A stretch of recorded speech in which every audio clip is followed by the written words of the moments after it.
દક્ષાબેન D Solanki આજે બનાવશું આપણે ટમેટાનું ભજીયા। તો એના માટે આપણે 3 ટમેટા લીધા છે, 1 કપ ચણાનો લોટ લેશું અને ચટણી માટે 1 કપ ધાણા લેશું, અડધી ચમચી અજમા લીધા છે, 3 લસણની કળી લીધી છે, 1 ચમચી ખાંડ લીધી છે, 4 થી 5 મરચી લીધી છે, 1 ચમચી હળદર લીધી છે, 1 ચમચી સિંગદાણા લીધા છે, 1 લીંબુ લીધું છે, 2 થી 3 આદુના કટકા લીધા છે અને 1 ચમચી મીઠું લીધું છે। તેલ લેશું અને પાણી તો બનાવવાની શરૂઆત કરશું। તો પહેલા આપણે સરણી બનાવી નાખશું। આ 1 કપ ધાણા નાખશું,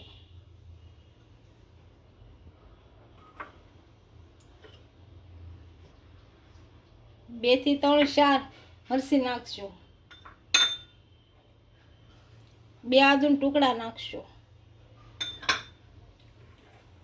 3 લસણની કળી નાખશું, થોડી ખાંડ નાખશું, 1 ચમચી આ સિંગદાણા નાખશું,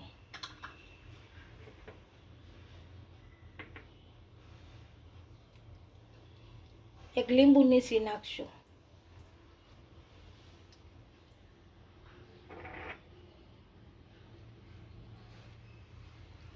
સહેજ પાણી નાખશું, અડધું મીઠું નાખશું। આને હવે આપણે મિક્સરમાં કાઢી લઈશું। આને આપણે મિક્સરમાં કાઢી લીધી છે। હવે જોઈ લઈએ, આપણી ચટણી થઈ ગઈ છે।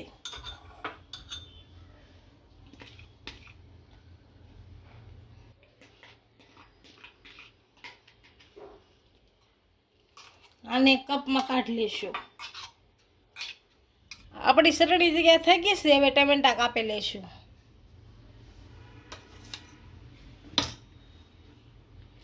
આ ભાગ કાપી લેવું થોડો, આ જાડા આ રીતના કાપવાના ટમેટા।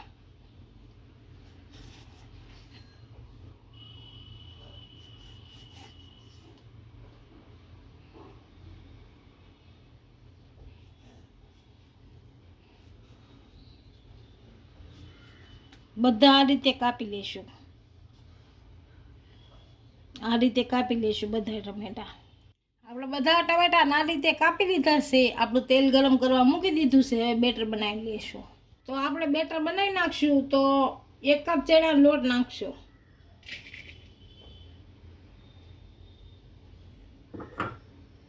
1 ચમચી હળદર નાખશું,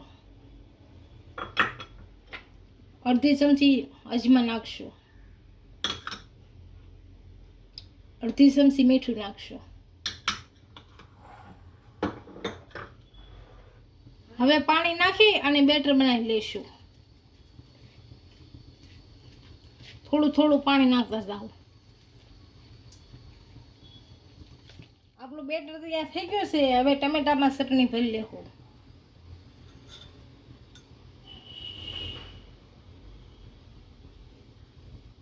આવી થોડી થોડી ભરવાની।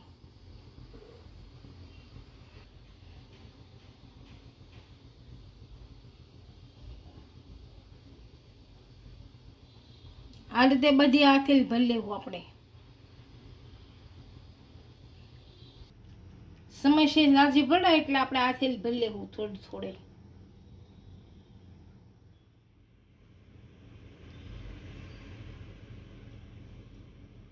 આપણે બધા ટમેટામાં ચટણી ભરી લીધી છે। આને ભજીયા પાડી લેવું।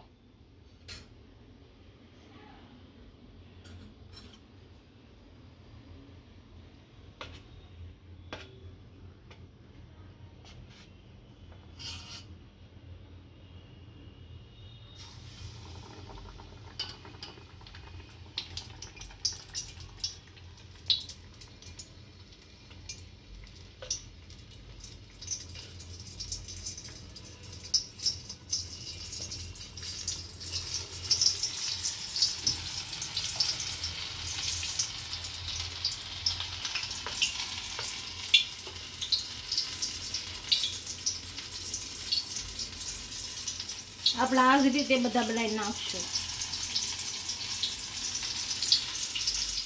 નીચે આપણે તળાઈ ગયા છે આમ ફેરવી નાખશું હવે.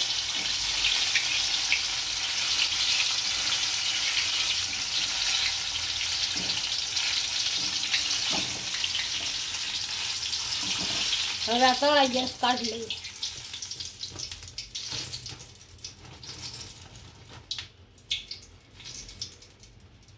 આ જ રીતે બધો બનાવી નાખશું.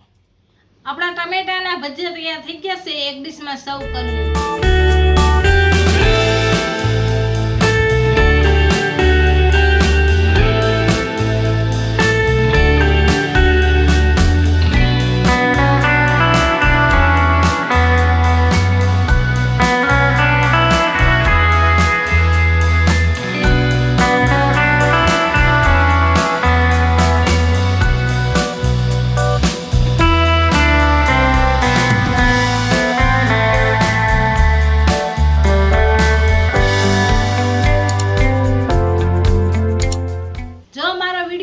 તો વિડીયોને લાઈક કરી દેજો, ઇન્સ્ટાગ્રામ અને ફેસબુક પર ફોલો કરી દેજો. મળીએ નવા વિડીયો સાથે.